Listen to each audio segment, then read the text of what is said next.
Hi friends, welcome back to TAMILAN multi-talk. இந்த வீடியோவில் என்ன பார்க்க போகிறோம்னா ஃபோட்டோஷாப்பில் பாஸ்போர்ட் சைஸ் ஃபோட்டோ எடிட் பண்ணி அதை எப்படி பிரிண்ட் எடுக்கணும் அப்படிங்கிறத பற்றி பார்க்கலாம். அதே மாதிரி கீழே டிஸ்கிரிப்ஷனில் பார்ட் டைம் ஜாபுக்கான ஒரு குரூப் இருக்குது. அதை கிளிக் பண்ணி அந்த குரூப்பில் ஜாயின் பண்ணிக்கோங்க. அதில் நோ இன்வெஸ்ட்மெண்ட், ஜாயினிங் ஃப்ரீ தான். அவங்க டெய்லி ஒரு மீட்டிங்காக வைப்பாங்க. அந்த மீட்டிங் அட்டன் பண்ணுங்கள். அந்த ஜாப் உங்களுக்கு பிடிச்சிருந்தா அந்த குரூப்போட அட்மின்கிட்ட உங்களுடைய டீட்டெயில் கொடுத்து ஏதாவது டவுட் இருந்தால் கேட்டு அந்த ஜாப்பில் ஜாயின் பண்ணிக்கோங்க. ரொம்பவே ஈஸியான ட்ரஸ்டடு ஜாப் தான், ரொம்ப நல்லாயிருக்கு. இந்த வீடியோக்குள்ளே போகிறதுக்கு முன்னாடி நம்ம தமிழன் மல்டிடாக் சேனலை சப்ஸ்கிரைப் பண்ணலாம். சப்ஸ்கிரைப் பண்ணிக்கோங்க. கூடவே அந்த பெல் சிம்பை கிளிக் பண்ணி ஆல் அப்படிங்கிறத கொடுத்துக்கோங்க. வாங்க நம்ம வீடியோக்குள்ளே போகலாம்.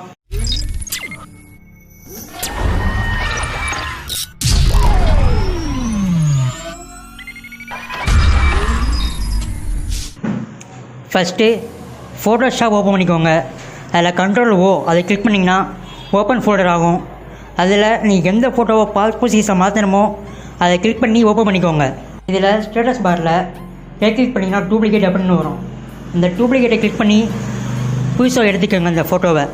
ஏன்னா ஒரிஜினல் ஃபோட்டோவை எடிட் பண்ணி சேவ் பண்ணிட்டா திரும்ப அதை ரீஎடிட் பண்ண முடியாது. அதுக்காக நெக்ஸ்ட்டு டூல் பாரில் பாலிகானல் டூல் அதை கிளிக் பண்ணி உங்கள் பாஸ்போர்ட் சைஸுக்கு ஏற்ற மாதிரி ஃபோட்டோவை கட் பண்ணிக்கோங்க.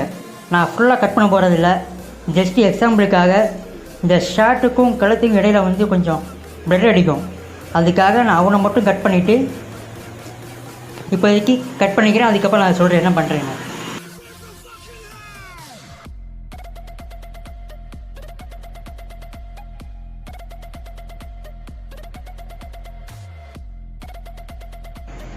நான் இப்போதைக்கு கொஞ்சோண்டு செலக்ட் பண்ணியிருக்கேன். செலக்ட் பண்ணதுக்கப்புறம் கண்ட்ரோல் ஆல்ட் டி இது கொடுத்திங்கன்னா ஃபெதர் ஓப்பன் ஆகும்.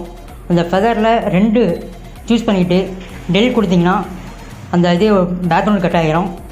அதுக்கப்புறம் கீழே இருக்கிற கலர்ஸில் பேக்ரவுண்ட் கலர் சூஸ் பண்ணி ஸ்டூடியோவில் உள்ள மாதிரி ஒரு கலர் செட் பண்ணிக்கோங்க. உங்களுக்கு என்ன பேக்ரவுண்ட் வேணுமோ அதை சூஸ் பண்ணிவிட்டு திரும்ப டெலிட் கொடுத்திங்கன்னா அது பேக்ரவுண்டு கட் ஆகிரும். அதே மாதிரி நீங்கள் எங்கெங்கே செலக்ட் பண்ணி கட் பண்ணணுமோ அதெல்லாம் பண்ணிடுங்க. இப்போ நான் அதை பண்ணிக்கிறேன்.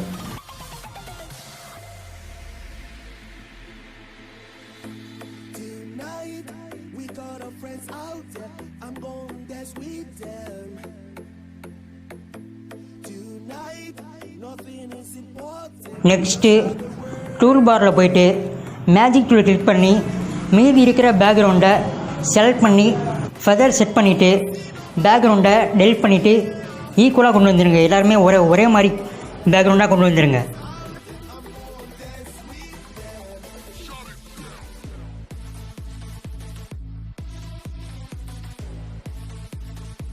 நெக்ஸ்ட்டு பாலிகான் டூல் சூஸ் பண்ணிவிட்டு ஹேரை கரெக்டாக ஸ்ட்ரெயிட் பண்ணிக்கோங்க. ஏன்னா பாஸ்போர்ட் சைஸ்க்கு கரெக்டாக செட் பண்ணணும். இல்லை நீங்கள் சும்மா நார்மலாக எடிட் பண்ணுறேன் அப்படின்னா நீங்கள் எப்படி வேணால் செட் பண்ணிக்கோங்க. இப்போ நான் ஹேரை கொஞ்சம் மீடியமாக ட்ரிம் பண்ணிக்கிறேன்.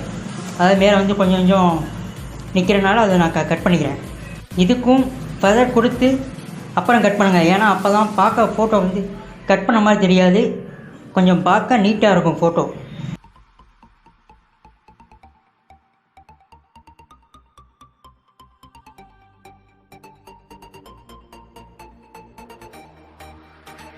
நெக்ஸ்ட்டு கர்வ் செட் பண்ணிக்கலாம். அது இமேஜில் போய்ட்டு அட்ஜஸ்ட்மெண்ட் கொடுத்துக்கோங்க. அதில் கர்வ்ஸ் அப்படின்னு வரும். அந்த ஃபோட்டோக்கு ஏற்ற மாதிரி கர்வ் செட் பண்ணிக்கோங்க. அது பார்க்க கொஞ்சம் நீட்டாக பிரைட்டாக கொஞ்சம் தெரியும். அதுக்காக தான் கர்வ் செட் பண்ணுறது. கர்வ் செட் பண்ணதுக்கப்புறம் திரும்ப இமேஜில் போய்ட்டு அட்ஜஸ்ட்மெண்ட்டில் பிரைட்னஸ் அண்ட் கான்ட்ராஸ்ட் அதை கிளிக் பண்ணி அந்த ஃபோட்டோக்கு ஏற்ற மாதிரி பிரைட்னஸ் இன்க்ரீஸ் பண்ணிக்கோங்க. கான்ட்ராஸ்ட்டும் கரெக்டாக செட் பண்ணிக்கோங்க. ஏன்னா அப்போ தான் ஃபோட்டோ பார்க்க நல்லா குவாலிட்டியாக நீட்டாக இருக்கும்.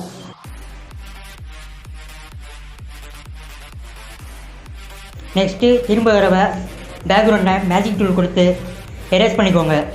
அப்போ தான் பேக்ரவுண்டோட ஒரிஜினல் கலர் கிடைக்கும். நெக்ஸ்ட்டு டூல் பாரில் போய்ட்டு ஹீலிங் ப்ரஷ் டூல் அதை கிளிக் பண்ணி எம்டி பிளேஸில் ஆல்ட்டு கொடுத்து ஒரு கிளிக் பண்ணிக்கோங்க மவுஸில். அதுக்கப்புறம் ஃபேஸில் சும்மா நார்மலாக எங்கெங்கே டாட் இருக்கோ அங்கேயாவது கிளிக் பண்ணிங்கன்னா அந்த டாட்னா மறைஞ்சிக்கிட்டே இருக்கும். அது வந்து முகத்தில் இருக்க பரு தேவையில்லாத காயங்கள் இருந்துச்சுன்னா அதை எரேஸ் பண்ண யூஸ் ஆகும். இப்போ நான் பண்ணுற மாதிரி நீங்களும் எரேஸ் பண்ணி எல்லாத்தையும் பண்ணிக்கோங்க.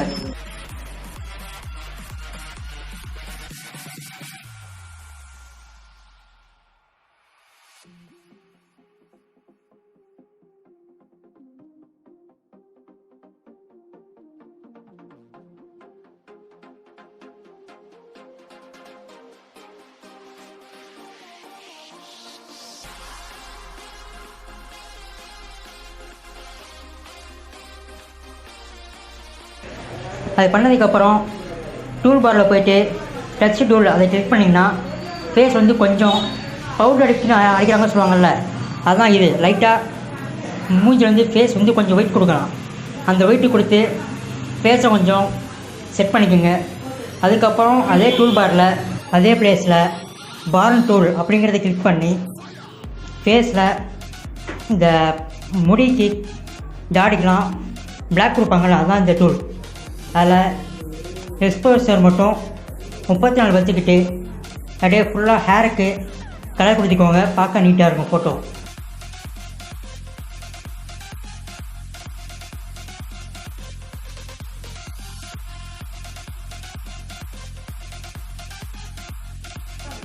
ஒவ்வொரு எடிட்டிங்க்கும் ஒரு தடவை மேஜிக் டூல் யூஸ் பண்ணி பேக்ரவுண்டை க்ளீன் பண்ணிக்கோங்க. ஏன்னா அப்போ தான் நம்மளுடைய எஃபெக்ட் பார்க்க பேக்ரவுண்டு கரெக்டாக இருக்கும். ஏன்னா இந்த பிளாக்கு இந்த ஒயிட்லாம் சேர்க்கும்போது பேக்ரவுண்டையும் டச் ஆகும். அந்த நேரத்தில் அவனையும் அந்த பிளாக் ஷேடோ அடிக்கும். அதுக்காக இதுக்கப்புறம் கிராஃப் டூல் கிளிக் பண்ணிவிட்டு வித்தில் 3.5 சென்டிமீட்டரும் ஹைட்டில் 4.5 சென்டிமீட்டர் வச்சுட்டு ரெசல்யூஷன் 300 வைங்க. அதுதான் பாஸ்போர்ட் சைஸுக்கான சைஸு. அதே மாதிரி ஸ்டாம்ப் சைஸுக்கு அதே தான், ரெசல்யூஷன் மட்டும் 200 வைங்க. 200 வச்சிங்கன்னா அது ஸ்டாம்ப் சைஸாக மாறிக்கும். அவ்வளோதான். வச்சுட்டு கிராஃப் உங்களுக்கு ஏற்ற மாதிரி கிராஃப் பண்ணிவிட்டு ஓகே கொடுங்க. அது ஆட்டோமேட்டிக்காக கிராஃப் ஆகி வந்து நிற்கும். நெக்ஸ்ட்டு கண்ட்ரோல் P அதை அமுக்குனிங்கன்னா கலர் பேலன்ஸ் வரும். அதில் இந்த ஃபோட்டோக்கு ஏற்ற மாதிரி கலர் செட் பண்ணிக்கங்க. நான் லைட்டாக எல்லோவும் ரெட்டும் எக்ஸ்ட்ரா ஏற்றிக்கிறேன். ஏன்னா ஃபோட்டோவை பார்க்க ஒரிஜினல் ஃபேஸ் தெரியணும். அதுக்காக ஏன்னா அப்போ ஆல்டர்னேட்டில் கொஞ்சம் ஃபேஸோட கலர் சேஞ்ச் ஆகும். அதுக்கேற்ற மாதிரி நீங்கள் செட் பண்ணிவிட்டு எப்பவும் போல் மேஜிக் டூல் யூஸ் பண்ணி கட் பண்ணிக்கோங்க. நெக்ஸ்ட்டு கண்ட்ரோல் என்ன கொடுத்திங்கன்னா நியூ ஆப்ஷன் வரும். அதில் 4:6 அதை கிளிக் பண்ணி ஓப்பன் பண்ணிக்கோங்க. அதில் இதை அப்படியே மவுஸ் யூஸ் பண்ணி இந்த ஃபோட்டோ அப்படியே தூக்கி அங்கே வச்சிங்கன்னா பாஸ்போர்ட் சைஸ் ரெடி. அது அப்படியே நம்ம கண்ட்ரோல் D கொடுத்து ரொட்டேட் பண்ணி 2 தான் மாற்றுறதுக்கு கண்ட்ரோல் Shift Alt இது 3 கிளிக் பண்ணிட்டு மவுஸை ஒரு சைடு இழுத்திங்கன்னா அந்த ஃபோட்டோ அப்படியே வரும். நெக்ஸ்ட்டு இது 2டையும் மெர்ஜ் பண்ணுறதுக்கு லேயரில் போயிட்டு 2க்கும் நடுவில் ஒரு சங்கிலி மாதிரி கொடுக்கும். அதை கொடுத்துட்டு கண்ட்ரோல் E அதை கொடுத்திங்கன்னா ஆட்டோமேட்டிக்காக 2 ஃபோட்டோவும் மெர்ஜ் ஆகிரும். மெர்ஜ் ஆன மாதிரி காட்டும். அதே மாதிரி நீங்கள் அதிலேயே ரைட் கிளிக் பண்ணி டூப்ளிகேட் லேயர் அப்படின்னு கொடுத்திங்கன்னா நம்ம அந்த கண்ட்ரோல் ஆல்ரெடி ஷிஃப்ட் கொடுத்து மவுஸ் யூஸ் பண்ணி கொடுக்க தேவையில்லை. டேரெக்டாக அது வந்து 2 இதாக பிரிஞ்சுக்கும். அதை நீங்கள் ஷிஃப்ட்டை கிளிக் பண்ணி டேரெக்டாக கீழே இழுத்தா போதும், அது இன்னொரு லேயராக ஓப்பன் ஆகிக்கும். அதே மாதிரி திரும்ப கண்ட்ரோல் E கொடுத்திங்கன்னா திரும்ப மெர்ஜ் ஆகிரும். உங்களுக்கு எத்தனை காப்பி போடணுமோ அதுக்கேற்ற மாதிரி செட் பண்ணிக்கங்க. நான் செட் பண்ணது 6x4 ஷீட்டில் இந்த மேக்ஸின்னு சொல்லுவாங்கள்ல, அந்த ஷீட்டுக்கு ஏற்ற மாதிரி தான் செட் பண்ணியிருக்கேன். செட் பண்ணிவிட்டு நீங்கள் பிரிண்ட் கொடுத்தீங்கன்னா ஆட்டோமேட்டிக்காக அது பிரிண்ட் ஆகிரும். அந்த ஷீட்டுக்கு ஏற்ற மாதிரி பிரிண்ட் கொடுக்கணும். நீங்கள் அந்த ஷீட் என்னவோ அதை பிரிண்டரில் கேட்கும். அந்த பிரிண்டர் நேம் சூஸ் பண்ணி எப்படி நீங்கள் கொடுக்கணும் அதை கொடுத்தீங்க. இப்போ நான் போகிறேன்ல, பிரிண்ட் போயிட்டு ப்ராப்பர்ட்டிஸ் அதில் சைஸு சூஸ் பண்ணிக்கோங்க. கரெக்டாக சைஸ் சூஸ் பண்ணிவிட்டு என்கிட்ட வந்து எப்ஷன் ப்ரீமியம் அதை நான் கொடுத்துருக்கேன். இப்படி தான் பாஸ்போர்ட் சைஸ் ஃபோட்டோஷாப்பில் எடிட் பண்ணி பிரிண்ட் எடுக்கிறது. இந்த வீடியோ பிடிச்சிருந்தால் லைக் பண்ணுங்கள், இது எல்லாருக்கும் ஷேர் பண்ணுங்கள். அதே மாதிரி நம்ம தமிழன் மல்டிடாக் சேனலை சப்ஸ்கிரைப் பண்ணிக்கோங்க. கீழே இருக்கிற வாட்ஸ்அப் லிங்கை கிளிக் பண்ணி பார்ட் டைம் ஜாபில் ஜாயின் பண்ணிக்கோங்க. ஓகே, பாய். நெக்ஸ்ட் வீடியோவில் மீட் பண்ணலாம்.